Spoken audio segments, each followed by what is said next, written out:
Hello everyone, welcome to the Part-Time YouTuber Academy Cohort 3. Thank you so much for joining us. We're delighted to have you here and seeing all of your smiling faces, as Peter McKinnon would say. This is our very first sort of how to succeed on YouTube introductory sort of session, where we talk a lot about how to actually succeed on YouTube and how to get the most from this course. And we're going to be doing a ton of breakout rooms, well, not a ton, like 2 breakout rooms, so that we get to know people in the community. And I'll be showing you where everything is, and we're going to be answering as many questions as we possibly can. So let's kick things off. Firstly, welcome. It's a nice little graphic. This is week 1, which is all about foundations. So each week is going to have a different theme, and we will be telling you about that theme. Well, it'll be obvious from like the curriculum and the slides and everything, like what the theme for the video for the week is. This week's theme is foundations. So if you're a beginner YouTuber, this week's is particularly important. Even if you're not a beginner YouTuber, if you're intermediate or advanced, it is still always worth revisiting the foundations of YouTube, just so because, you know, it's like how black belt martial artists will often say they revisit the fundamentals because all that stuff is important, however pro you are at YouTube. So let's get everyone oriented. Firstly, this is some of the team behind the course. There's me, there's Christian, who is our pro designer and editor. There's Angus, who you guys know as the course manager, who's been sending you loads of emails. And there's Elizabeth, who is our community manager, who's also going to be sending lots and lots of emails. We also have our fantastic student supporters in Nathan, Akta, and Sarah. All 3 of these guys were in cohort 2, I believe, and did a great job in cohort 2 and were very active and supportive and stuff on our community. And therefore, we have hired them for the duration of the course to help out with loads of stuff. So they'll be answering loads of things on our community platform, which is on Circle, and they'll be giving you detailed video feedback on any video that you submit as a video of the week homework assignment. So that'll be fun. We also have our housemaster. So we've got Jack Edwards, Hannah Witten, Nasir Karma Medic, and our very own Elizabeth Phillips. I'll tell you a little bit more about the house system in just a moment. But these are all pretty pro YouTubers who will be your housemasters / mentors within our upcoming sessions, which are starting from week 2. Sorry about the email that we sent you a few days ago. We were like so excited that we spent like 48 hours like sorting out and making sure everyone's time slots were legit. And then it turned out we had a frame shift error in our database because like something got deleted. And that means basically everyone's times were all screwed up. So apologies for that. We are in the process of fixing it. And we have now reallocated everyone, and we'll be sending you out an email either today or tomorrow with your confirmed timings and allocations and crucially calendar invites for the house sessions, the house parties as we like to call them. Those are going to start from week 2. So from next Monday, that will be when the first sessions run, and they'll be running for week 2, 3, 4, 5, and 6. So you'll have 5 house parties with a individual housemaster that you'll be allocated to, and it'll be the same group every time we do the session. These are the names of the houses. I also had like emojis for each of them. And so each house is going to have like its own name and its own emoji, and it's going to be great. We're going to be telling you more about the house system probably on Thursday's session.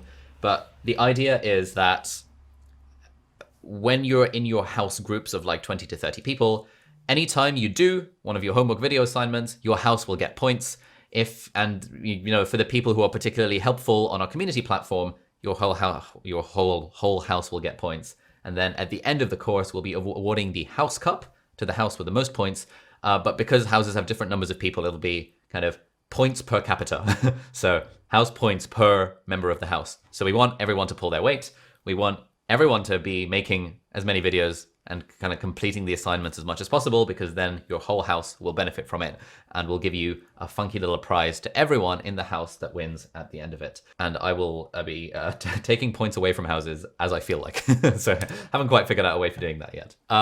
Where is everything? So lots of you have done the onboarding calls with Angus and Elizabeth, so you would have seen all of this stuff. If you haven't done the onboarding calls, then no worries. Basically, in them, we kind of did some introductions and showed where everything is. Now, the PTYA community is basically the only place you need to go for anything else, anything you want. And that is at ptya.community. So you just literally type in ptya.community, you log in with the account that you made. This is hosted on a community platform, which is called Circle. So sometimes we might say something like, the video recordings are on Circle. By on Circle, we mean in the PTYA community platform, which happens to be hosted on a platform called Circle. Anyway, ptya.community. If you need anything, it's probably on this page. We've had emails already from people being like, hey, how do I find the calendar and Zoom links? But if you literally go on ptya.community, the very first page you will see will say how to find things, calendar and Zoom links, video recordings, info, how to get help. We have tried our very best to preempt any questions you guys might have. And so they'll all be over here in the Start Here section. And yeah, we also have a Q&A section where if you have any questions at all about anything at all, just chuck them in the Q&A and you'll see them there. We have community wins, which if something particularly nice happens to you, you can share it with us in community wins. Two that I want to highlight. So we had Marshall in the last cohort. His very first homework assignment, was it or like second homework assignment? Like one of the homework assignments, he talked about this like fancy desk, and then this desk company paid him a stupidly large amount of money, more than I've ever been paid for a sponsorship, for his very first video, to make a dedicated video for them. So that was pretty cool. He shared that in community wins. We also had Nicholas, who made a video about Chris Doe's business content model. If you guys don't follow Chris Doe on Instagram, you should. He's amazing. But now they're doing like a collab, and that's all pretty cool. So this is the sort of stuff we like to see in community wins. But, you know, nothing is too big or too small to celebrate in community wins. So this is good stuff. Next, we have the accountability buddy section. Basically, everything on YouTube is easier when you have an accountability buddy, someone to hold your hand and to sort of hold each other accountable for putting out the videos every week. And if you need an accountability buddy, you'll often find it easier just to find someone in your house. But if for whatever reason you don't find someone in your house, or you want someone, whatever, you can post in the accountability buddy section, and it's sort of like a sort of matchmaking system where you can just post and hopefully you'll be matched up with an accountability buddy on there, which should be fun. Now, where are all the video recordings going to be? They're going to be in the cohort 3 video vault. This is what it looks like. It's just a section here on the PTY community, and each week we will be uploading videos directly to here. So we've already uploaded a load of videos about gear. Here is what that looks like. You got a little video from me talking about gear, and we've got like lighting, camera, audio. All of these are video recordings that are hosted directly on here, so you can watch them directly on here. You don't need to look anywhere else to find videos. They're always going to be in the cohort 3 video vault. And if you need a hand with anything at all, firstly, please read the stuff on the pages, because it will often save you sending us an email. We also have like a, where are we? We have like a knowledge base section where if you look at the bottom, your community will look slightly different to mine. Mine has all of the things on it, but broadly, yeah. If you want to upgrade, or if you want to questions about payments or anything like that, a lot of it is in our knowledge base already. And we keep on adding to this stuff, like where can I download the calendar? How do I register Zoom calls? Which is recorded, etc., how to get an invoice. But if you ever need to message us, you can always click the live chat thingy button on the PTYA community. You can always click that whenever you want. And so that will pop up a little thingy over here. And that will automatically it'll basically let you send us an email. And if Angus, Elizabeth, or me, or anyone else is online there and then, we'll be able to do a live chat. But if not, it'll just help you let you send us an email. And then we will get back to you as soon as humanly possible. We also have our PTYA workbook, which is now linked directly in the chat. So please download the PDF of that. We're also in the process of mailing you all a physical copy of the workbook if you gave us your address in the blueprint, and if that address was suitably formatted for it to actually be an address that we can mail stuff to.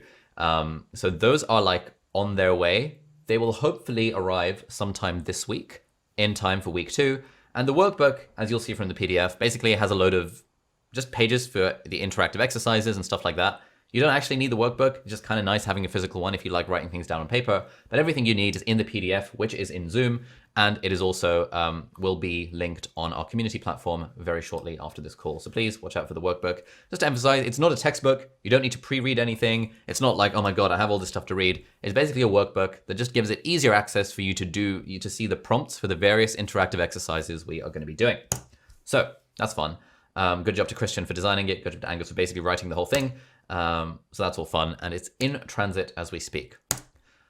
In week 1, we're going to talk about how to succeed on YouTube, which is today's session. And on Thursday, we're talking about the ultimate guide to gear and your studio setup. These are the foundations. In week 2, we're talking about defining and refining our niche and generating endless content ideas. Week 3 is all about getting people to click on our videos in the first place and then keeping people engaged throughout our videos. That is absolutely crucially important. Week 4 is how to help people fall in love with your channel and how to systemize and scale your production process. Week 5 is how to build an audience on multiple platforms and how to outsource your editing in particular and build your team around your content and your channel. And week 6 is all about monetizing and growing your empire. And then we end with like an integrative kind of session where we bring everything together. It's quite a lot of stuff over the 6-week period. people always get a little bit overwhelmed, but that's okay. Like the content will always be recorded and you'll have access to it for basically as long as Vimeo is around where we're hosting the videos. And so, you know, right now, there's always the case with one of these courses where in week 1, there is a huge like enthusiasm and everyone's like, yeah, I want to be a YouTuber. And then by the time, you know, someone makes their first video and they realize, hang on, this is actually kind of hard. And then the second video rolls around and then real life gets in the way. And then it's like, you know, the kids are being stupid and like, oh, you know, something's happened at work and, oh, you know, life's got in the way. I've missed video number 2. Then week 3 comes along and suddenly we're like overloading you with the content. And you think, oh, I still haven't done the homework because I'm in week 2. It's very easy to get overwhelmed by this thing, by this sort of stuff. What I would encourage you is that basically don't worry about it. The content, to be honest, is not that important. The only thing we really care about is that you just make 1 video a week. Because success on YouTube, as we're going to talk about, is mostly a matter of consistency. And if you can just build a habit of making 1 video a week, then life becomes good. This is broadly the stuff that is happening. So we have live sessions on Mondays and Thursdays. That's the purple stuff. We have social clubs on Tuesdays and Fridays, and that accommodates different time zones. We have live office hour Q&A sessions on Wednesdays and Saturdays. And the lucky exec people have sessions with me on Thursdays and Sundays. 24/7, there are loads of people on the community on Circle. We've also got a load of guest workshops that we haven't added to this because the timings change each week, but that is on the calendar and it's also in the calendar and the Zoom link section on here. Calendar and Zoom links, nice and easy. Everything you need to do will be over here. Zoom links to all of the guest workshop. If you ever need a Zoom link for anything and for whatever reason you don't get the email and you haven't added stuff to your calendar, that's all right. You can always just bookmark this page and you will have a direct Zoom link, which is all good. And at some point in the next few days, you'll get calendar invites to your house parties. That will be just 1 session each week from week 2 to week 6, and you'll be meeting with the same people and the same house master each time. Next, we have Power Hour. Power Hour will not be on your calendar. I think we have a separate calendar for Power Hour, basically. But basically, every weekday at 8 o'clock BST and 2 p.m. BST, we're going to have a Power Hour. Basically, this is a 1-hour Zoom co-working group. These are always like one of the most fun parts of the course, where if you're awake during those times, you just rock up to the Zoom call. We spend 5 minutes at the start and at the end having a bit of a chit chat. And then the rest of the 50 minutes, one of us will play some nice background music and we all like focus and do some work. And we found that the people who attended Power Hour in like the previous cohorts were more likely to actually take their YouTube channels more seriously because they had this kind of 1 or 2 hour slot every day, mostly to focus on YouTube stuff. But to be honest, you can do whatever you want in that time. I'm going to be joining the Power Hours to write my book because I need the accountability. In terms of guest workshop, lots going on. So in week 2, we have Hassan, who's the best-selling author of the book, The Unfair Advantage. And it's all about kind of finding your niche and finding your own unfair advantage in your content and your business. In week 3, we have a load of stuff. We have Tristan and Michael from Ultra Speaking, which is a great way of improving your confidence on camera. We have Matthew Dix, who's one of probably the world's best storyteller. He's won all sorts of competitions multiple times around storytelling. He's written a fantastic book called Storyworthy, which is all about how to tell better stories. And that was my favorite book of 2020 when I read it. Matthew has also been personally coaching me in the art of storytelling. And so I asked him, hey, would you be down to doing a guest workshop? And he was like, hell yes. And we have celebrity David Perel, who's going to be doing a crash course in writing for us. David Perel, as you guys know, is big on Twitter, big on writing, runs his own course, Rite of Passage, which is also very good. And he'll be teaching us a crash course in writing specifically for YouTube videos. So lots of stuff going on in week 3. In week 4, we have James Johnny, who is he's a friend of mine. He's grown from 0 to, I think, like 800,000 subscribers in less than a year with like fewer than 20 videos. That is absolutely absurd. And James will be talking about editing because he is like a master editor, despite kind of not having a background in editing. He learned from scratch and is now on freaking 800,000 subscribers, making tons and tons of money through AdSense and just making generally really, really, really good videos. So the James Johnny approach is like an alternative approach to YouTube, but he'll be talking about that. And we have Robbie Crabtree, who teaches the course Performative Speaking. Again, all about how to get better at speaking, more confident in being on camera, which is obviously a staple part of being a YouTuber. And then last but not least, or rather penultimately, in week 5, we have Joe, who is part of our team in terms of repurposing content. So if you've seen my Instagram or Twitter, the videos and stuff there, Joe manages all that stuff. So we'll talk about how you can put in a little bit of extra effort to repurpose the content you're making to grow on multiple platforms. And we have celebrity Pat Flynn. It says Performative Speaking. It should actually say Smart Passive Income. Pat Flynn hosts the very famous podcast and website, Smart Passive Income. And this session is going to be all about how what are the various different ways in which we can monetize our audience. And finally, we have Anne Laura, who you guys might know from nestlabs.com, nestlabs.co, I think. And that's going to be all about building and monetizing a sustainable community. So all of this is fun. All of these are the guest workshops. Now, let's do a little breakout room. So this is going to be a 10-minute breakout room where we're going to have a bit of a chat. So introduce yourself to your group and describe what your dream for your YouTube channel is. What sort of content are you planning to make? And how do you want this to impact your life? We will send out updates every 2 minutes so everyone gets a chance to speak. So Angus, can you take it away and set up the breakout rooms, please? That would be good.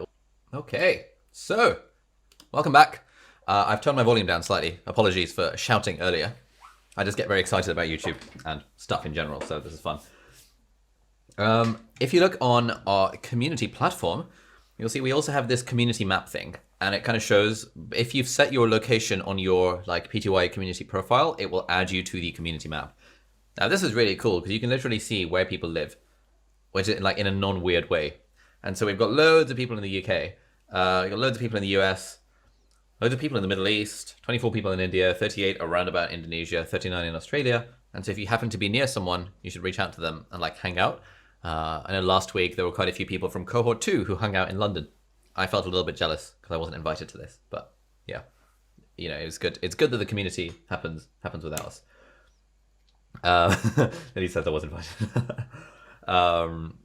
Right. Thank you all for filling in the blueprint thing that you did. The objective of the blueprint thing is that the idea is that with any kind of learning experience, we do want to figure out where the holes in our knowledge are and where the improvements are, and set an intention to learn about the thing that we're learning about before we learn about the thing. And then as we're learning about the thing, at the end of it, when we repeat the blueprint, which is the plan at the end of the course, hopefully we'll see some improvement in some of the areas. But more importantly, we'll see what the different areas of weakness still are, because the whole being a YouTuber thing, it's not going to go from 0 to 100% in the 6 weeks of this course. What we're hoping to do, this YouTube thing is like a 2+ year long commitment. And if you're not willing to make that commitment for at least 2 years, probably shouldn't be here. I'm hoping all of you are, because it's really, really obvious on the website that YouTube is not a get-rich-quick scheme, and you do have to do it for 2 years to get any kind of return at all. Although some people do get it sooner than that. But hopefully we want to set you guys up so that the next 2 years are easier, because then you'll have a system, which is the stuff that we're going to be talking about. This page is using significant energy, my God. So this was the average rating for across the 459 people who have filled in the blueprint for cohort 3, around about 37%. This is very good. This is actually quite optimistic, because this is what my own blueprint was like. I went through and I thought, okay, what was I actually like in 2017 when I started my channel, and then 18 months, and then a year later, and then 2 years later. And so I basically rated myself a 0 on everything at the start. And then over time, I'm now at this place where I'm pretty confident in most of these areas, but you'll see I've still got lots of room left for improvement in platforms, distribution, a lot of stuff around the refining the video ideas and making them better. It's all a constant work in progress. That's all fun. We asked, what's the focus of content on your YouTube channel? Loads of you guys are interested in productivity, development, in learning, in life, in helping, in personal stuff. That's kind of cool. And in the next session, we'll show you kind of what the subscriber count and number of videos thing is. But generally, the pattern that we've seen, which is true this time, the vast majority of people on this cohort are beginners with fewer than 10 videos. And then we have a small number of intermediate and advanced people. And we've done our best to put the intermediate and advanced people together in the house party sessions, so that beginners are hanging out with other beginners, and the advanced people are hanging out with the other advanced people. There's just not that many advanced people. So because we have such a spread of ability levels, the beginners are very likely to get overwhelmed. And again, I'm going to keep coming back to this point of overwhelm. It is totally normal. Doing YouTube is a hard thing. And if you get overwhelmed, don't worry about it. It's all good. Hopefully the house parties, the house support sessions, the Q&As, and all this, the community stuff will help with the potential feeling of overwhelm that you might get. Advanced people and intermediate people, I'm hoping you won't be overwhelmed, and I'm hoping the stuff in the course, you'll be able to just sort of plug and play into your stuff. Yeah. Lots of you have shared your reflections on the initiation blueprint in our community thingy, so that's really cool. You might like to browse through that if it's interesting. Let's talk about the homework video assignments. Now, these are by far the most important part of the course, by an absolute mile. So as I said at the start, really the only thing that we care about at the end of this course is that you've made one video a week for the next 6 weeks. That is like the only thing I care about. I could not care less if you've not watched any of the videos, if you've not attended any of the live sessions. I think it would be worth attending your house support sessions, your house parties, just because it's a smaller group and you've got access to like a pro YouTuber mentor.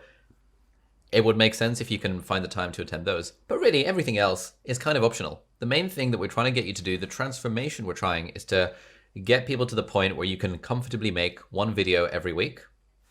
And sort of the way that I see this, and I'll put this as a diagram for the next slide, for the next session, is that like broadly, in fact, I'm going to stop my screen share while I talk about this just because I want to see my own face. Broadly, there's like different stages along the journey of a YouTuber. There's the I have never made a video before in my life, and then to the end of it, which is like, you know, someone like Mr. Beast with 50 million subscribers. Now, along that journey, there are a few milestones, and we're all at different place on this milestones. I think the very first milestone is from 0 to 1. So I have not made a video to I have made a video. And lots of us are in that boat where if you haven't made a video, the thing you care about is I just need to make a video. Once you can make a video, and that's like an okay thing to do, the next landmark is I can make a video every week. Okay? So we're going from nothing to just making a video to making a video every week. And then the next one is I can make a good video every week. And that is basically all you need. If you can get from 0 to make a video every week to make a good video every week, you will, you know, then your life will completely change, right? Like, because basically that's all that I've done for the last 4 years. Started off from 0, learned how to make a video, learned how to make a video a week, learned how to hopefully make a good video a week. And all the rest of it is sort of just icing on the cake. The system, the monetization, the expansion, it all comes from this foundation of 0 video, 1 video a week, 1 good video a week. And at that point, you can start doing funny, funky things like scaling and distributing and outsourcing and editing and all that kind of stuff. But we're all at different places along that. And I say this now because given that we have a big spectrum of people among, like here on the course, if you are at the beginner end of the spectrum where you have not yet made a video, and you see some of the stuff we've got in week 4, 5, and 6 around like the 7 levels of repurposing and stuff, you're going to think, what the hell is going on? I struggle talking to a camera. I hate the sound of my own voice. Why is Ali telling me about the 7 levels of repurposing content, which is completely irrelevant to me? So like, what I'm just trying to say, and I'll keep on signaling this throughout, like, remember where you are in the process, and keep in mind, please, that this course that we've tried to put together is trying to be a lot of things to a lot of different people. Like the stuff, and we've broadly done it, so like the stuff in kind of week 5 and 6 will only really apply if you've already gotten that foundation of being able to make 1 video every week. We're hoping to get you to that point where you can make 1 video every week. But coming back to what I'm talking about with the homework assignments, the content in the course is kind of irrelevant. All that matters is you get to the point where you can make a video a week, and hopefully the course will help you make that video a week actually good. But there's very little we can do if you're not going to put in the work. There's very little we can do to help you succeed on YouTube, right? It's just not a thing. You have to make at least a video every week. Yes, there are exceptions, but broadly, you have to make at least a video a week. That is the point of the homework assignments. It's the only part of the course we care about. If you go through this course and you have completed the homework video assignments, i.e. made 1 video a week, and you don't find the course valuable, we have a 100% money back guarantee. Like, it will literally give you all your money back if you don't find the course useful. But you become eligible for that money back guarantee if you make a video every week for the next 6 weeks. If you don't, and you come back to us, oh, I've made 2 videos, but I didn't think the course was particularly useful, we're going to be like, sorry, mate. We literally told you the money back guarantee was you have to do the homework assignments. You have to make the 6 videos. And if you still don't find the course valuable, we'll give you all your money back. It's all good. I'm saying this emphatically right now. Like we often don't get people asking for their money back, and you know, often like life gets in the way, and I get it. But I cannot underscore enough just how important it is just making 1 video a week. That is the only thing we care about. Please don't feel like, oh my God, I have to attend 4 hours of live sessions and 1 hour of house party and like the social clubs and spending 8 hours doing this stuff and not spending any time making the videos, because that's the only thing that matters. So let's go into a breakout room. And we'll do another one. We'll hopefully have smaller groups this time. What is your biggest challenge with creating videos? What are some reasons you might not end up doing this week's assignment or kind of the homework generally? And what are some ways that you can ensure you will do the 1 video a week? Well, again, that's all we care about, just 1 video a week. That's all it takes. If you're a pro, then you can worry about the system and stuff. But most of us are beginners. All beginners care about is 1 video a week. Go into breakout room for the next 10 minutes and have a bit of a chat. And hopefully we'll figure out ways that we can support one another to make the one video a week, which is, as I said, the only thing that we actually care about. So oh crap, let's go for it. Alrighty. Hello. Welcome back to the party, everyone. Would love to hear, hang on, let me turn the song off. This is a banger though, absolute banger. Shame we had to turn it off. Yeah, I don't know why people, is this like some TikTok soundtrack or something like that? It's just like, yeah, just absolute banger every time. Yeah, so curious to hear what sort of insights we got from the breakout room. What is our biggest challenge with creating videos? What are some reasons we might not end up doing the week's assignment? And what are some ways we'll ensure we'll get it done? We need to go talk about this playlist. The Stoic teacher. All right, mate. I'm going to take some house points away from you. Spotlight effect, perfectionism, overthinking, huge issue for everyone. Perfectionism, editing, accountability. Perfectionism, beginner's mind. Looking forward to the power hour. Editing takes bloody ages. Yeah, it does. Speaking to a camera, time management, tunnel vision, workflow. How to play music legally. Oh, okay. Procrastination, video hacks, scripting sucks, being a waste man. Location and sound, getting comfortable with the camera. Okay, cool. So crucially, what are some ways that we can ensure we'll get it done? You have to carve out time, waking up early. 4:30 a.m. Bloody hell. Living life in 2 week sprints with SMART goals. Suck it up. Let's move on. Good stuff. Thanks everyone for sharing the chat. Oh, by the way, as a general thing, we save the Zoom chat transcript and then we put it up on the kind of video vault page. This is kind of handy because especially when we do things like idea generation and finding your niche and stuff like that, just by going through the video chat transcript, you'll get like tons and tons and tons of ideas just by default. So yeah, cool. Let's do a little bit of spiel. What it takes to succeed on YouTube. Let's see, right. What does it take to succeed on YouTube? Basically, a few hard truths. So the only way to grow on YouTube is to make videos that people want to watch. Notice that again. The only way to grow on YouTube is to make videos that people want to watch. I know I am big on the whole, if you've seen any of my stuff, I can give the impression that, guys, all you have to do is just make one video a week and your life will change. And I do stand by that. I genuinely think that if you just make one video a week and you do it for the next 2 years, then I can basically 100% guarantee that your life will completely change. I can't put any numbers on it. I can't tell you you're going to be at 10K or 100K subscribers or you'll be able to quit your job. But I just know that if you make one video every week for 2 years, your life will change completely. But having said that, the only way to actually grow on YouTube is to make videos that people want to watch. If you make videos that people don't want to watch, like if you take my advice super literally and you're like, you know what, I'm just going to make a video of my coffee every week for the next 2 years, obviously that's not going to work, right? You need to make videos that people want to watch. This is not easy. This is actually very hard. This is not like an easy thing that you guys have signed up for. You have to film and edit and write and storytell and brand and public speak. And like each of these activities alone could be a full-time job, and it is for a lot of people. And each of these activities alone could be its own like 3-year university degree. And yet as a YouTuber, we have to do all of these things basically on a daily basis. And often we're starting completely from scratch. I knew absolutely nothing about writing or filming or scripting or editing or branding or whatever the last one, public speaking. Knew absolutely nothing about that before I started YouTube, and I had to learn on the job.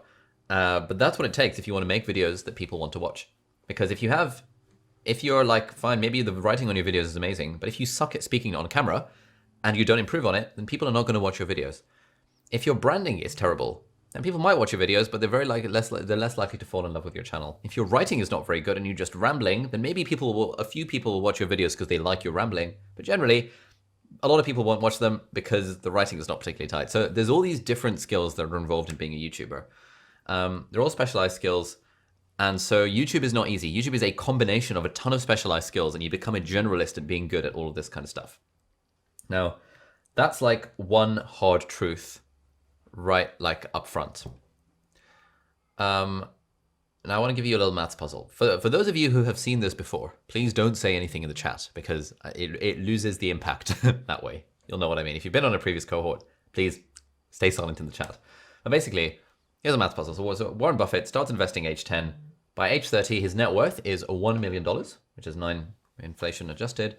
He's still investing age 90, and he gets 22% annual returns. And Warren Buffett's current net worth, well, at least it was at the time I made this, was about $84.5 billion. Okay? $84.5 billion. Let's now look at a normal person. Maybe they don't start investing age 10. Maybe they start investing age 30 once they made a bit of money. Maybe, you know, when they're 30, their net worth is 25,000, which is, you know, it's pretty reasonable. They've got that much in savings. They've decided to put that into the stock market. And they quit investing at age 60 to hang out with their kids and play golf and stuff. And crucially, they're still getting 22% annual returns. 22% annual returns is like a ridiculously, ridiculously high level of returns. But so they're still getting that. Now the question is, what is their current net worth? So have a thing in the chat. Have a gander. Like just post a number. If Warren Buffett is 84.5 billion and this normal person, where the only difference is just the amount of time, what do we think the net worth is going to be? We've got some suggestions: 200k, 1 million, 150k, 4 bill, not much, 2 million, 700k, 84 billion, 1 million, 500k, 2.5 mil, 11 mil, 10 mil, 3 and 36 mil, 3 million, 1.6k. Not 84 billion, yes. 5 Dogecoin along. This person's current net worth would be 11.9 million. That's still a lot of money, but it's nowhere near 84.5 billion. And so the conclusion is here, 99.9% of Buffett's net worth is because he started early and he kept going. And that is like the power of consistency, the power of compounding.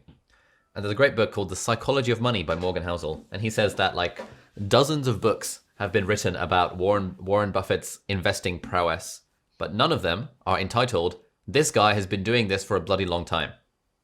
But it's the fact that he's been doing it for a bloody long time that makes him one of the richest people in the world. If you had the same level of investing prowess and just didn't do it for as long a time, you wouldn't even be on the Forbes rich list, because 11.9 million is not that much to land on the rich list. So really, this is a powerful example of the power of consistency and compounding. And as Einstein allegedly said, compound interest is the 8th wonder of the world. So I want to show you a couple of graphs. So basically, compounding looks something like this. The effect size over time, it starts off basically nothing and then it becomes unstoppable over time. The problem is the way that our memory works about stuff is that over time, our memory for stuff like falls drastically. The forgetting curve, as Ebbinghaus discovered in like 1806 or something. Now, if you put these graphs together, you end up with this like very annoying kind of graph whereby at the start, when you're at the start of your journey, you have a very powerful memory as to how hard everything is, and you are getting basically 0 results. Whereas when you're further along in your journey, like, you know, I'm probably here somewhere right now, when you're further along in your journey of being a YouTuber or anything else, you actually forget how hard and how much work it was at the start, and you can look at the past with rose-tinted glasses because you've forgotten the amount of effort it took. Yeah, at the start, 0 effect, and at the end, huge effect and no memory of what caused it. Now, the reason people give up with the YouTube thing is that they start the journey and they can't immediately see the effect from the cause, and so they give up and quit before they reach the point where the effect starts to compound. So this is like the people who start making YouTube videos and they do 1 video a week for a few weeks during the course. Week 4, week 5, they think, oh, you know, life's gotten in the way. I'm going to skip the video. Then they make one a month later and then they think, oh, we should really get back on this YouTube thing. Then they hear about the next cohort and they think, you know what? I'm a premium member. I'm going to sign up for the next cohort. They attend the first 2 weeks of stuff, make 1 video and decide, I don't know, real life's getting in the way. These are the people who are basically wasting their time because they're making videos, but they're not doing it consistently. And without consistency, there is nothing. And therefore, you might as well not even bother. That's probably too strong. You probably should bother and decide whether you like you want to do it or not. It kind of depends on what your goals are. But I'm quite strong in the, like, if you're not making a video every week for the next 2 years, in a way, there's not really much point in trying YouTube, again, depending on what your goals are. If you're a hobbyist, feel free to do what you like. But if you care about turning this into a sustainable business, money-making machine, any of this sort of stuff like I care about, you have to be putting in the consistency effort over time. And people who stick at it long enough to experience the compounding often forget the cause responsible for creating it. This makes their work appear effortless or lucky to themselves and to other people. And so the real message here is that it is a marathon rather than a sprint. We're in this for the long haul. This course can feel like a sprint. The content can feel overwhelming again, but that's fine. This is just the start of the journey, or in a lot of our cases, the middle of our journey, or maybe towards the end of our journey. But for most of us, it's the start of our journey, and it's the start of the marathon where we have to pace ourselves and recognize that the only thing we care about is making one video a week. Success does not happen overnight, unsurprisingly. This is one of my favorite videos on YouTube. You guys might know MKBHD. I think he's probably got more. He's got like 14 million subscribers, one of the most respected and biggest tech YouTubers in the world. This is one of my favorite videos. This is his 100th video. We're going to watch this.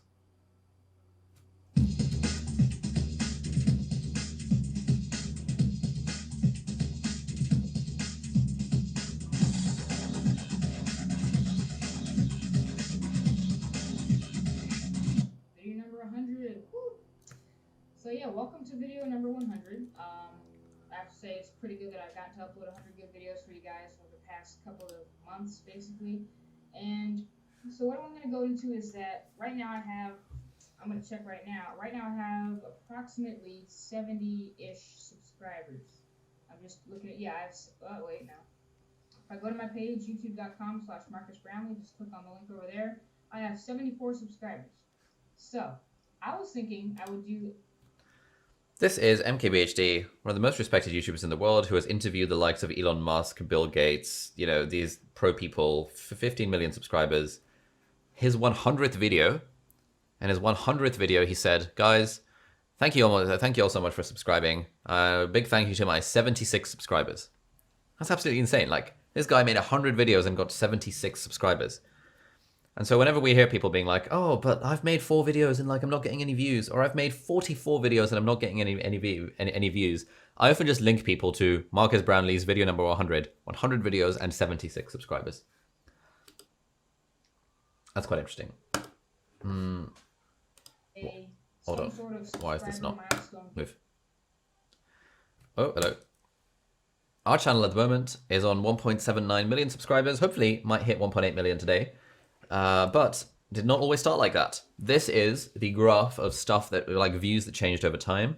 At the start, I started with like 40 subscribers that were friends and family, and like people that just subscribed because I had a YouTube account for like 10 years. And each day was like, I'm making a video and I'm refreshing my YouTube studio every single day. And it's like, oh yes, I've now got 61 subscribers. And then 2 days would pass, be like, yes, I've got a 60-second subscriber. This is the dream. That was what it was like. And then obviously over time you get the compounding. And now the channel is pretty big and is doing pretty well. But it is very much a long game. I've been doing this for basically 4 years now. You know, this is what the subscriber growth looked like. This is kind of, the graph is showing you subscribers gained per day. So you can see at the start, the line is basically flat because you can't even see that I gained 1 or 2 subscribers a day. These days, we're gaining, you know, a few thousand subscribers each day with a few spikes when we get viral videos. Revenue-wise, the picture is exactly the same. For the first year, basically made no money, and then the money started to get interesting. And again, this is revenue per day. So these days, the channel is making somewhere between $600 to £1,500 each day, which is about $900 to $2,000 per day. That's pretty mental.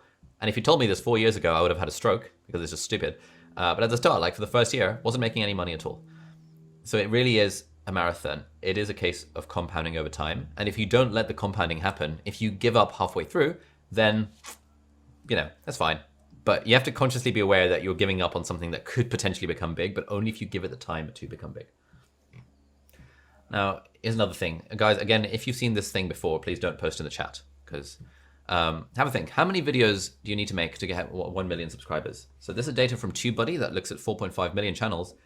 And they've said that the average channel with 1 million subscribers has how many videos? So how many videos does the average channel with 1 million subscribers have? Some people think 100 videos. Lol, I wish. 100,000 videos. Thankfully, it's not that quite that high. The average channel with 1 million subscribers has 3,873 videos. That's a lot of videos. What do you think the average channel between 100K to 1 million has? Post in the chat. Got some good suggestions? 1,171 videos. The average channel of 10K to 100K subscribers, that's around the time where you can make a full-time living off YouTube.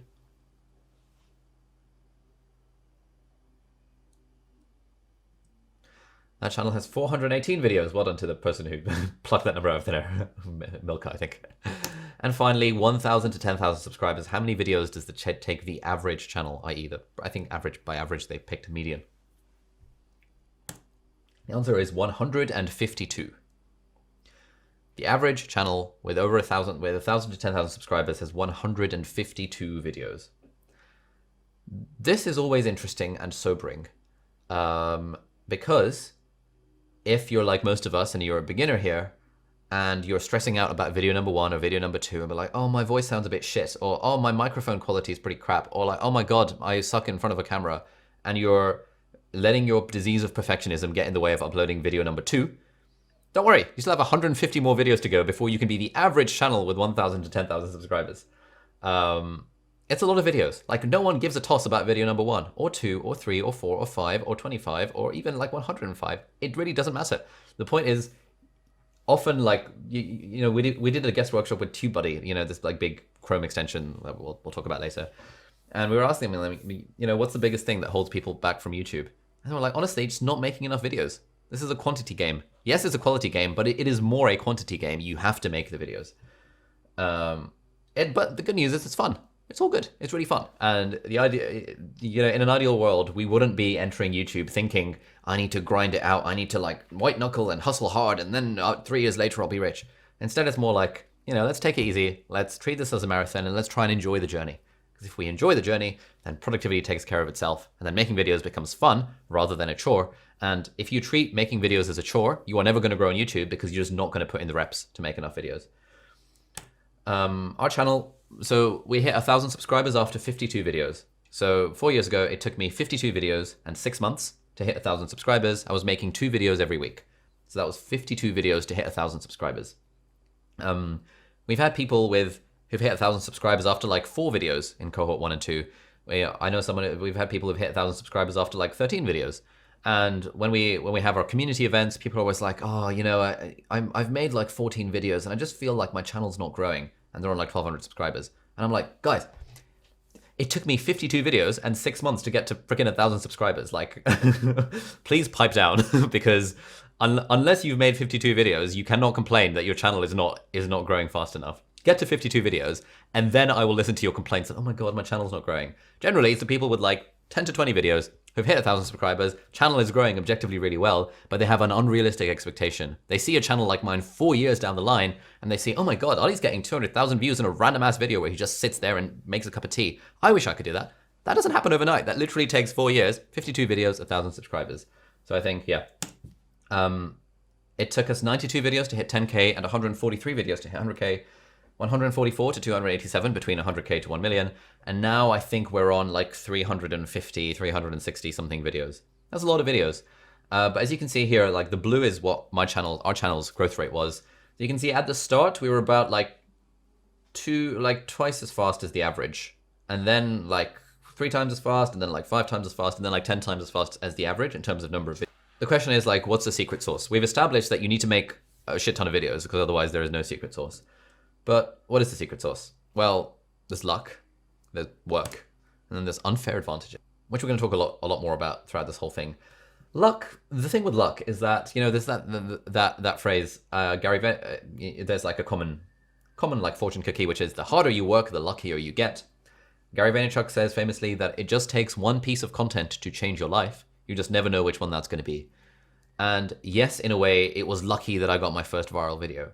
But it also wasn't really lucky. It was like an extent to which it was lucky, but there was also a lot of manufactured luck in there, whereby I'd made 100 videos before even attempting to go for a viral video.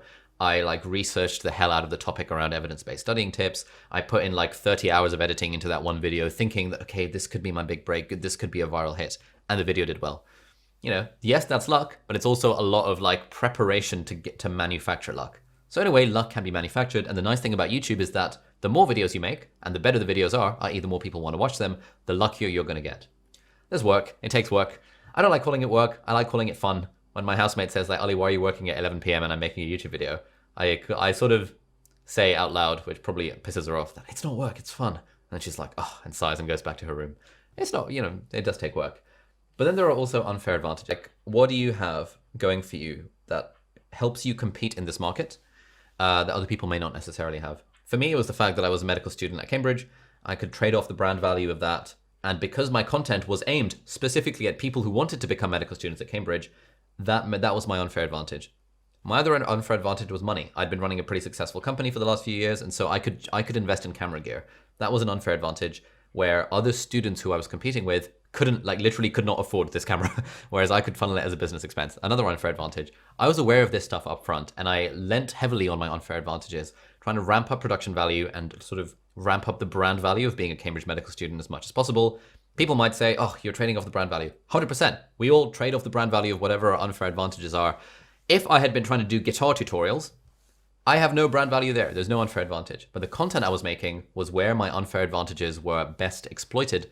I'd also been teaching this like medical admissions course for like 5 years at that point. So I had teaching experience, I knew stuff.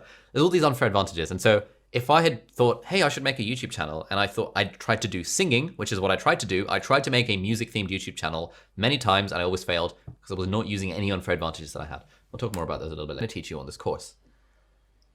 We cannot make you put more time into your YouTube channel. Like there is a glass ceiling. It's not even a glass ceiling. There is a concrete ceiling of how well you can do on YouTube if you're not willing to put in the time. To an extent, well, to a large extent, we also can't help you buy more gear and outsource editing because you have to make money for that to happen. If you can afford this course and you're not on a scholarship, then you have a job, and your job probably pays more than $5 an hour, which means you probably should outsource your editing if you care about the dollar value of your time. More about that in week 5. But what we can teach you is the system. And when you have a system, then it sort of supercharges your input of time, because there are, not all time is created equal.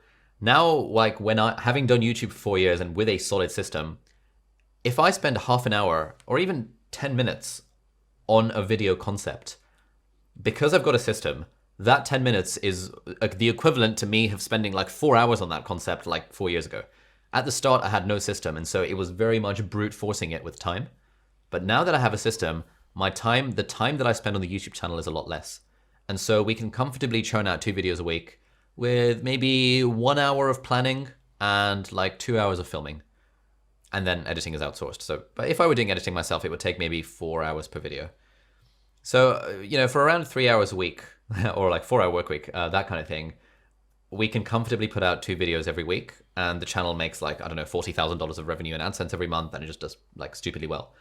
But that's because we've got the system. And so the system is the thing that we're going to try and teach you. But bear in mind, the system is only a supercharger of time. Like if you do not put the time in, the system is not going to be useful. The system has a multiplicative effect on the time that you put in. So how do we build a system? Well, glad you asked. Because this is a great book called The E-Myth Revisited by Michael Gerber. And he says, the question you need to keep asking yourself is, how can I give my customer the results he wants systematically rather than personally? Put another way, how can I create a business whose results are system dependent rather than people dependent? This is a fantastic book for anyone who like runs a business or wants to run a business. And when we're treating YouTube as a business, we can figure out a way to make it system dependent rather than people dependent. At the start of people's YouTube journeys, and certainly at the start of mine, it's very much a brute force, like I have to do everything myself. It's a very heavy lift making each video, and it's a lot of effort. And that is always going to happen. Like let's say you're creating a bakery and you've never baked before. It's going to be a lot of effort to bake your first couple of pies. But then over time, as you bake more and more pies, you'll realize that there is a way of systemizing the process of baking pies. You can batch the ingredients. You can shop things ahead of time. You can make multiple pies in one go. You can have multiple pies on the slow burner. This is a good analogy. I should use the pie analogy. Over time, you might realize that, hang on, now that I'm selling my pies, I can actually pay some other person to make the pies for me, and then I can be the guy that just sells the pies because that's the thing I'm good at. Over time, you might decide, oh, now that I'm good at that, maybe I can start sort of expanding my thing and creating more interesting different pies. Maybe I can do some market research, find my audience, ask my audience what sort of pies they want. But the point is, you don't grow unless you systemize the production, the pie cooking production process. Pie cooking production, that sounds weird. And equally on YouTube, it's harder to grow if you don't systemize the process of making videos. And the point of this whole course is to teach you that system that we use for our stuff. And hopefully, given that, we're all hopefully, fingers crossed, going to put in the time, we can supercharge and multiply the effect of that time by creating the system. This is a good analogy. I need to write this down. So what is the system? Well, what we're hoping is that before you have a system, it feels like a tidal wave, heavy lift, absolute nightmare every time you need to make a video. This is probably the place that a lot of you are in if you're beginners. And after you create the system, you have like this Zen thing of like 2 videos a week, easy. I could do that in my sleep. Give me more stuff to do. Hopefully that's the point we're going to get to. It's probably not going to happen over the 6 weeks, I'll be honest. Like the system takes constant refinement and it takes effort, it takes time, blah, blah, blah. But over time, we're hoping we can set you up foundationally to build a system that makes you go into this Zen state. Platform-wise, the one that we use is Notion. This is like our home base. Like we'll talk much more about this, but to be honest, it's not really about the platform. It's not about the platform in the slightest. It is far more about the mindset and the system behind the platform. And then the platform, like Notion or Roam or Evernote or Obsidian or whatever the hell you want to use, the platform just facilitates the system. Notion is going to be the thing that we use for all of our examples, but it translates to anything else that you want to do. Now, here is what the system broadly breaks into. It is 6 areas, and this is like our curriculum. So there's the foundation stuff, which is refining your niche, building your studio, and getting confident on camera. There's different levels, finding your niche, your target audience, your production value. Then we've got the conceive stuff, like coming up with ideas. And we're going to teach you our idea generation machine next week. Next, we've got different ways of constructing videos, like titles, thumbnails, and like different ways of structuring a video. Again, we're going to teach you that in week 3. Then we have like all this fancy stuff around creating stuff with parallel processing, scheduling, and distributing, using a content calendar and using Kanban boards and using batching. Repurposing we'll teach you in week 4 and 5. Then we'll talk about expanding into different platforms and building your own team. So we'll teach you how to outsource editing, which most of us should be doing very early on because most of us have money and make more than $5 an hour, which is how much it costs to outsource editing. And we'll talk about kind of the evolution of our platforms and how over time you can start making interesting amounts of money, or rather absurd amounts of money through expanding platform-wise and like the different ecosystems and how we build that from scratch. And finally, we'll talk about monetization. So in terms of like all the different strategies that you can use, partners and products that you can make to help monetize your content, affiliate links, AdSense, sponsors, personal products, things that affect video revenue, affiliates, and all this kind of stuff, and all the different ways that you can make personal products with examples and like a playbook of exactly how I did it for a lot of these things. So that is the overall system. And when you have the system, really it's sort of these 3 things: conceive, construct, and create, that are like the important bits for beginners. You've got to come up with an idea. You've got to systematically create the video in a way that appeals to the viewers and the algorithm and gets clicks. And then you have to you want to kind of parallel processy create stuff so that it doesn't feel like so much of a heavy lift.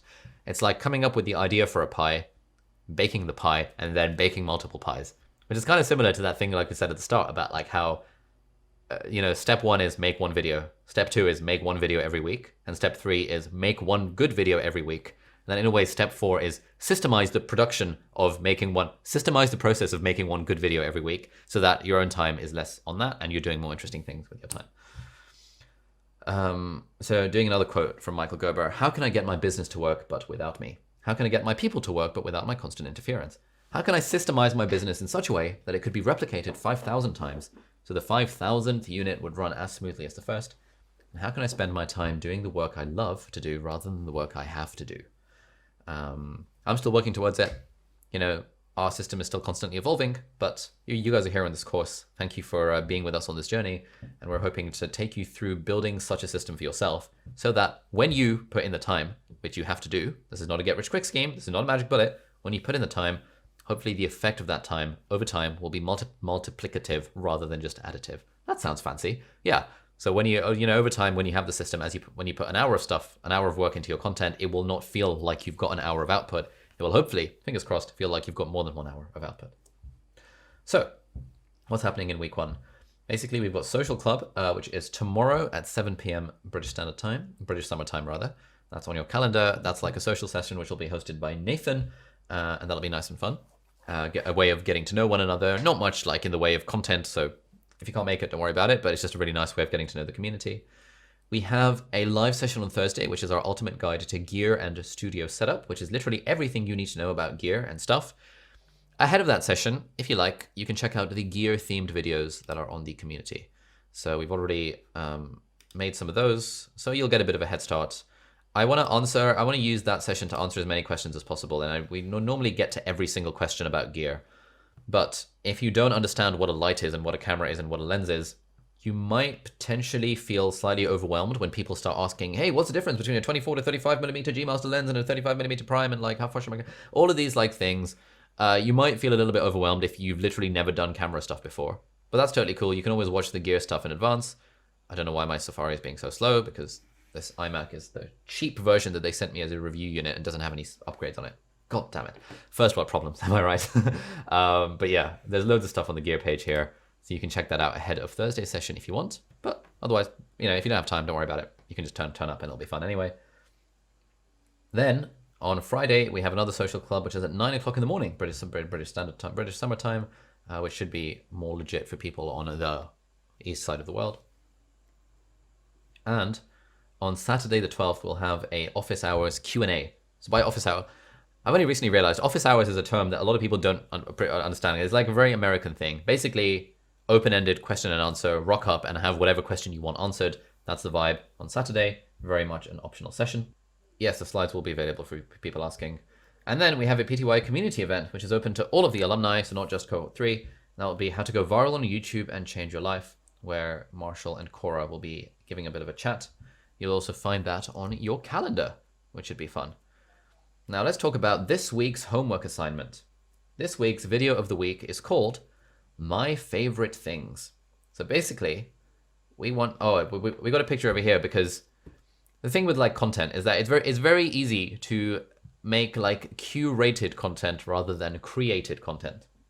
And making a video about something that you like is very easy to do because you don't have to create anything. You're just acting as like a curator. So what is a My Favorite Things themed video? Well, these are all of the ones that we've done recently, or not recently, a while ago. What's on my iPhone? It talks about my favorite things. Kindle Oasis review, book summary, the book that changed my relationship with money, house doses that made me happier, the 5 apps that changed my life, what really motivates us, the perfect note-taking app, the happiness advantage, the secret to success, why motivate.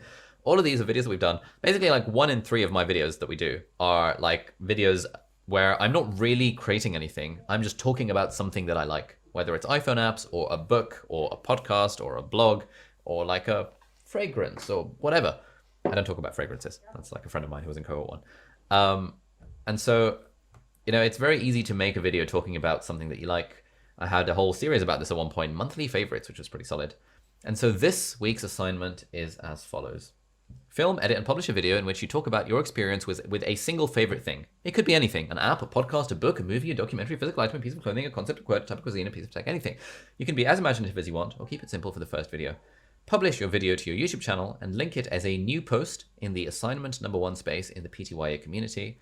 That is how you submit assignments, by the way. We have a fancy ass way of scraping the community so that whenever there is a new post, our team gets notified of it, and one of us on our team will give you some very, very, very detailed feedback on your video.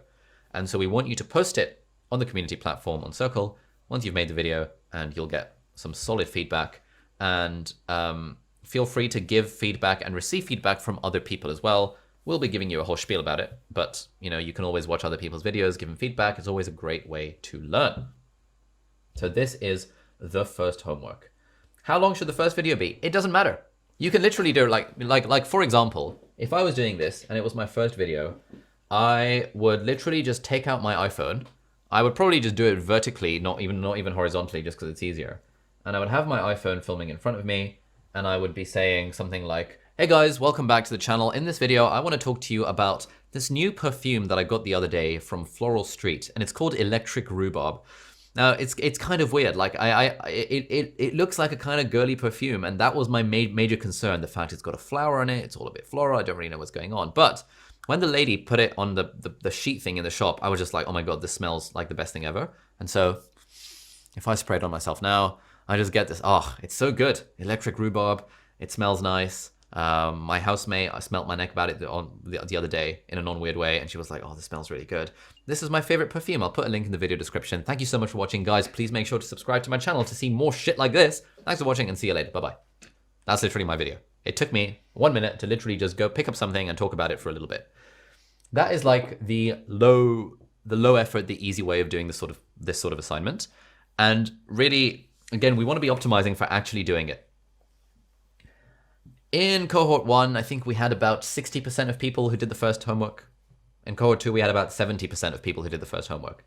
That's pretty baffling to me, not gonna lie. Like, you guys have paid between $1,500 and $5,000 to attend this course. It would be like me paying $1,500 to $5,000 to attend a, I don't know, 6-pack abs bootcamp. And I refuse to do the very first exercises where they ask me to do 20 crunches or something. It's just dumb. Like, fine, I get it if life gets in the way, but a lot of time people will be like, oh my God, I don't want to make this because it's not going to be perfect enough. And like, oh, I really want video number 1 on my channel to be an absolute banger. There is zero chance for video number 1 on your channel to be an absolute banger. It's going to be absolutely crap. So you might as well embrace that crapness. If you can have a look at my very first vlog where I said, guys, I know that my first 50 videos are going to be absolutely terrible. So I'm just going to try and make those 50 videos as soon as possible so I can actually start getting good at the thing.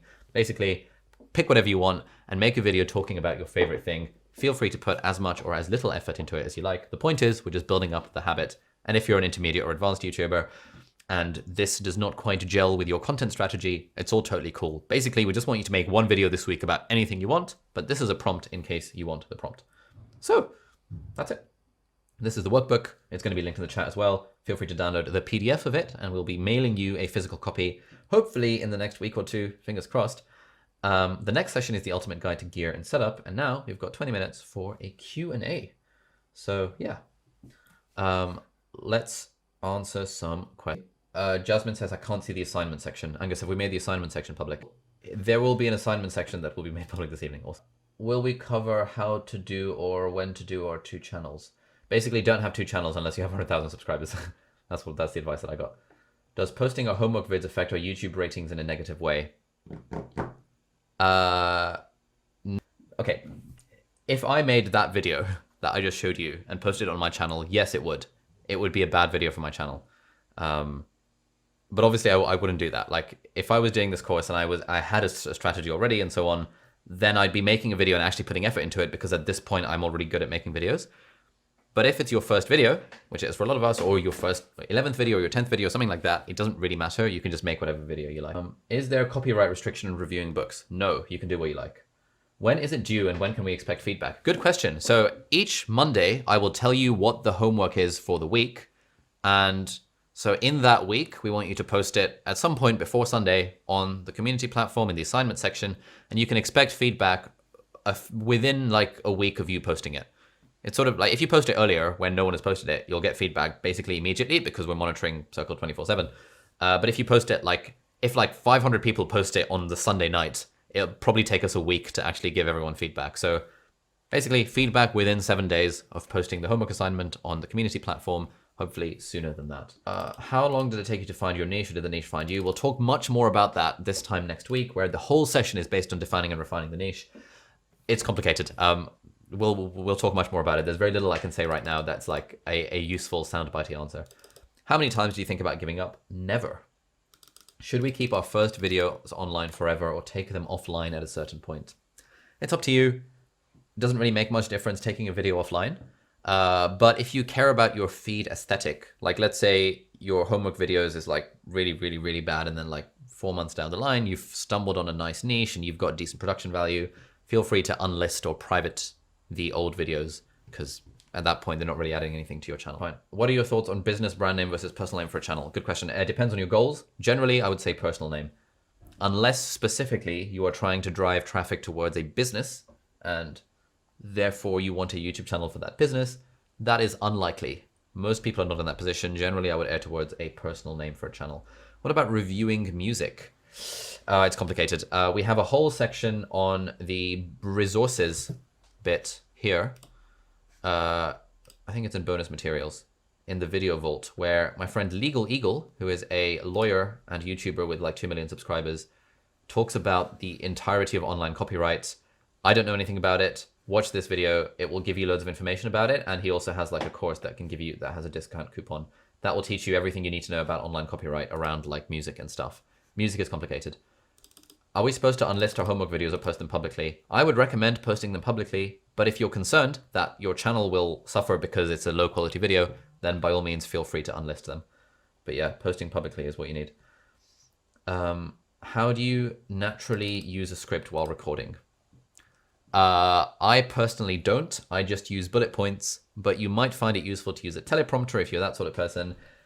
That is also a whole long thesis that I can't really answer in a soundbite. And so we'll be talking a lot more about how to script stuff and how to read from a script and how to not read from a script in a future session. But yeah, basically I like using bullet points So I look at a bullet point and then I say the thing. I look at the bullet point, I say the thing, because I can riff off of most things based on bullet points.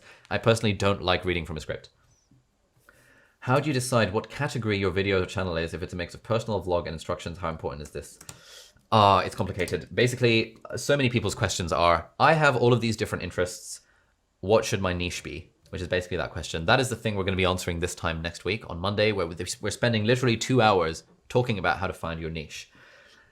Quickly, the way you grow on YouTube, the way you maximize your chances of growing on YouTube is by sticking to one thing, by being the Notion guy or the productivity, or productivity is too broad, or being the very specific thing guy or girl.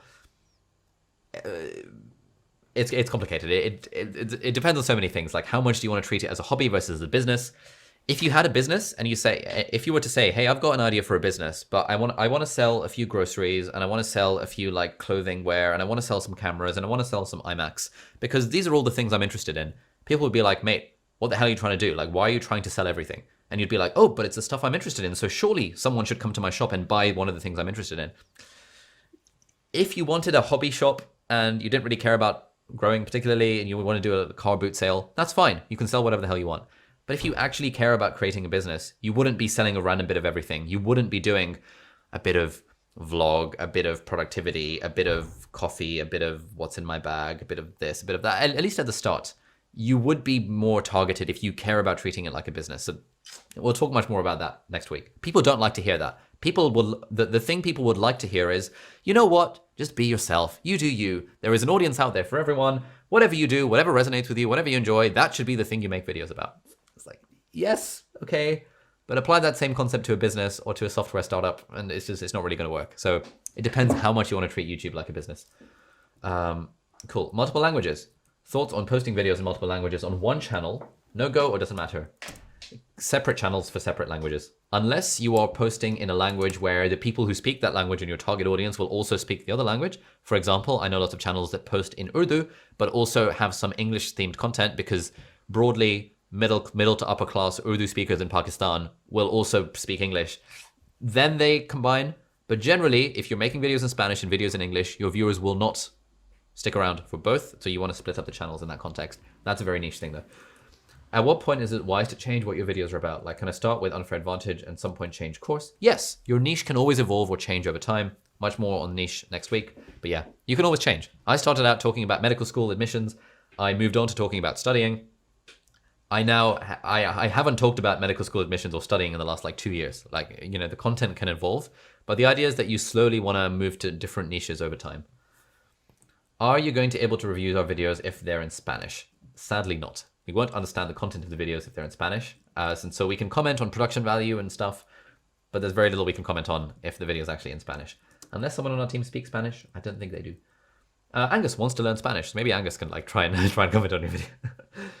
Did you make an introduction video? Hi, Amali, welcome to my channel. I talk about XYZ. Not really. I sort of made a video called Why I'm Starting a Vlog, which was a video I made to my like 34 subscribers at the time. My name's Ali, and this is my first and filmed it on my phone in July of 2017. You don't really need an introduction video. A bit overrated, I think. Thoughts on adding background music on these early videos? It's a good idea. Background music always adds to the value of a video. The service we use is Epidemic Sound. Here is an affiliate link in the video description if you want it. We always have a little bit of background music in every video. I think it's always. And which part of the YouTube process did you have the steepest learning curve? Probably editing. Like editing is like a technical skill and it's like quite hard to do quickly and efficiently. And so there's quite a steep learning curve to that. I was always pretty confident with speaking, like I'd been teaching for a long time and I feel like I'm pretty okay at teaching. So that sort of translated to the camera, but editing in particular was one thing I had to learn completely from scratch. Okay, for older inactive channels with subscribers, does inactivity hurt the channel or can it instantly revive with consistent posting? Honestly, if you've got 400 subscribers from 10 years ago, I would just start a new channel. It's like, yeah, it's not really worth hanging on to those 400 subscribers. Can we make short clips to start with, increase the length as we go along? Yeah, absolutely. You can do whatever you like. Generally, on YouTube, this has so many exceptions. Basically, do whatever you like. You can make videos that are 1 minute long, 30 seconds long, 2 minutes long. I couldn't care less. As long as you're getting in the habit of making a video every week, that's the only thing that matters. And you also want to think about like, right now, if you're a beginner, and it's probably a beginner I was asking that question. If you're a beginner, you only want to think about yourself. You just want to think, selfishly, how can I make it as easy as possible for me to create videos and get into the habit? But to actually grow on YouTube, you need to switch from a me mindset to a audience mindset. Like, what would the audience want? How can I best serve the audience? And if the audience is best served with short videos, then make short videos. If the audience is best served with longer videos, then make longer videos. But right now, if you're a beginner, whatever makes it easy for you to upload the videos, I don't really care how long they are. But obviously, if you make like a 5-second video, you're going to learn less from that than if you make a 5-minute video, for example. How do we create a story from a thing we like?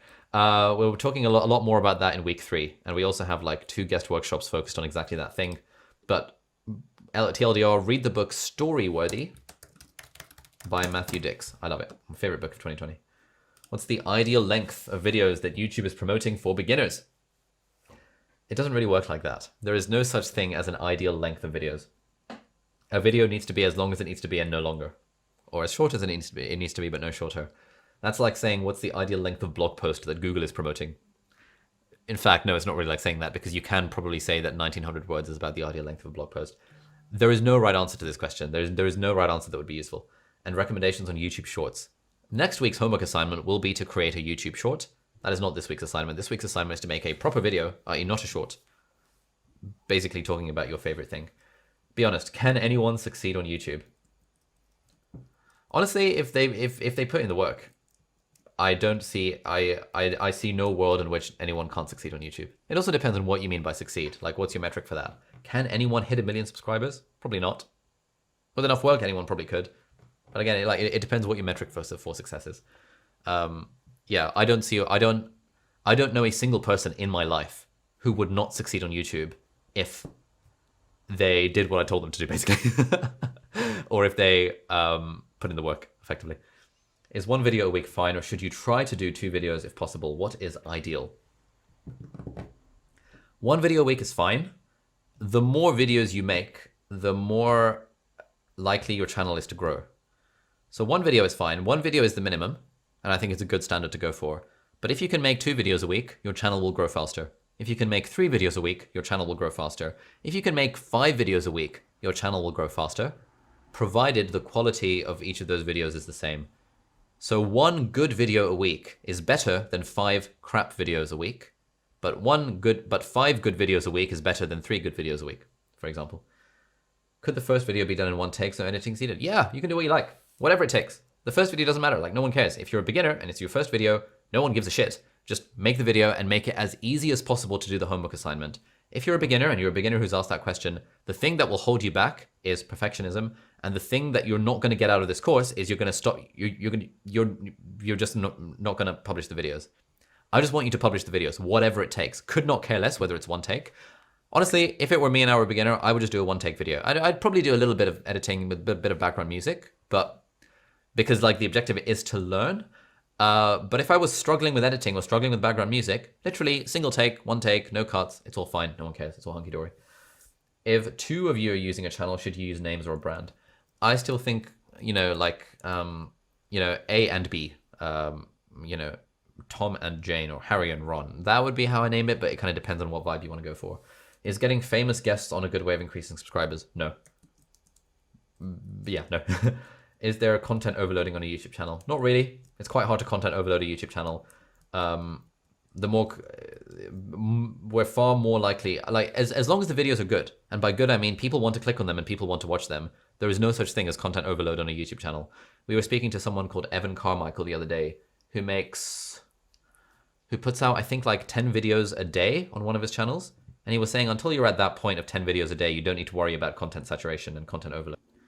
Is it best to steer clear of personal development as a subject, as it's so broad?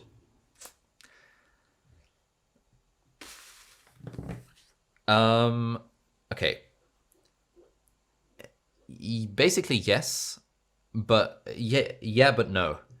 Like, personal development as a subject is totally fine, but if your niche is not defined beyond personal development, it's very hard to stand out in that niche. It would be like me trying to write a cookbook And it was just, and on the title it said, this is a cookbook. It's like, all right, cool. There are like a zillion cookbooks on the market. How am I going to stand out? Whereas if I wrote a book that was talking about kind of a doctor gives nutritional advice within the context of a cookbook for people who want to be productive, meals that will only take 5 minutes to make and like 1 minute to clear up, for people that want 200 grams of protein each day because they want gains, and if your body is like natural nerd, those 9 levels of niching could get my cooking channel or my cooking cookbook to a point where it would be niched down enough to be kind of successful. Again, it depends what you want, right? If your aim for YouTube is to treat it as a hobby, then that's fine. You can do what you want, like make videos about personal development. But if your aim is to treat it as a business, you need to think about how are you going to stand out in a crowded market. Are there diminishing returns on more videos per week? Nah. If the videos are good, then there's basically it's hard to get the diminishing returns. There probably is to an extent. The thing with YouTube is that growth is always linear, unless you get a viral hit and then it becomes exponential for a little bit. So if you make twice as many videos, you're twice as likely to get a viral hit, and therefore it's not so much that every video increases your growth. It's more that every video increases your chances of getting exponential growth, and you're doubling those chances by making 2 videos a week. What areas or niches do you see growing on YouTube right now? It doesn't matter. I don't follow YouTube macro to know what that is, but also, you know, this is a marathon that you're going to be doing for the next 2 to 5 years. The stuff, if you saw that like slime and like fidget spinners were popular 2 years ago, and you spent a year making content about slime and fidget spinners, you'd have been like way out of date very, very quickly. There is no point in chasing trends or chasing things that, oh, this is currently doing well on YouTube, because this stuff will always change over time. And so like, yeah, basically it doesn't actually help. Could you have a successful channel interviewing people? Yes. if it's good. If you make videos that people want to click on and videos that people want to watch. Tim Ferriss has made a pretty good career out of interviewing people.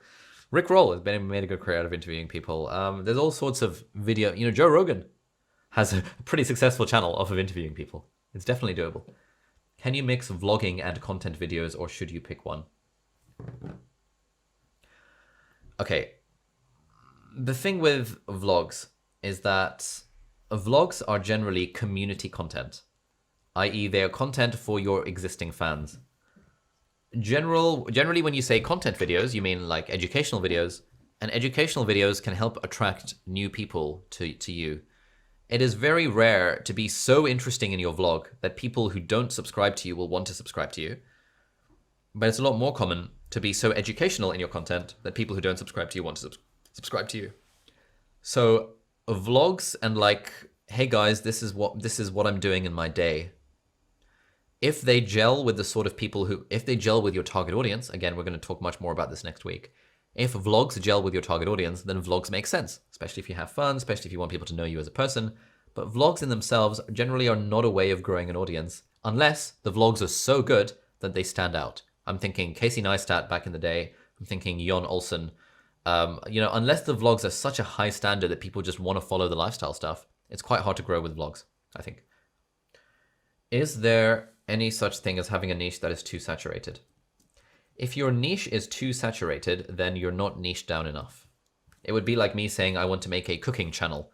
People would be like, oh, but cooking channels are saturated. Well, like, yes, they are. But cooking for nerds who want to get henge, who care about productivity, who want to make meals in 5 minutes or less, that is not saturated. In fact, I don't know a single channel doing that. So if I were to start a cooking channel and do that, that's not saturated anymore.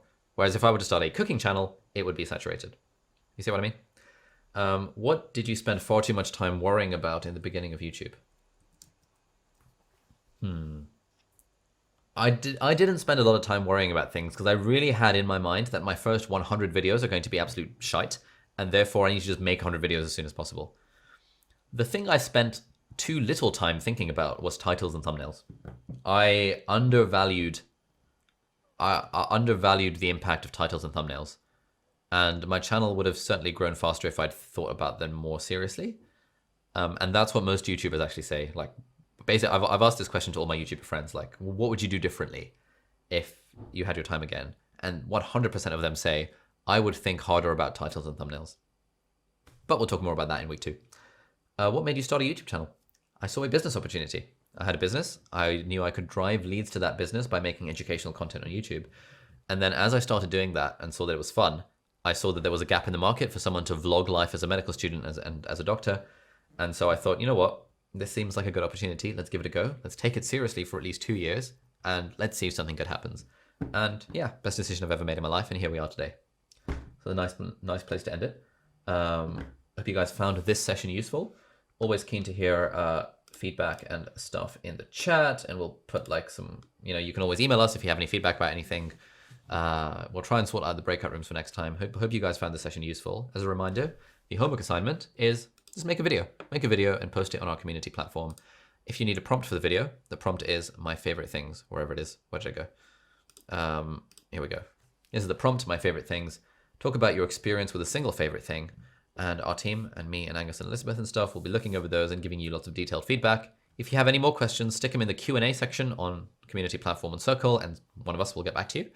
Or if you want to email us about a personal thing, just email us, support@aliabdal.com, or use the live chat feature on the community. Thanks for joining.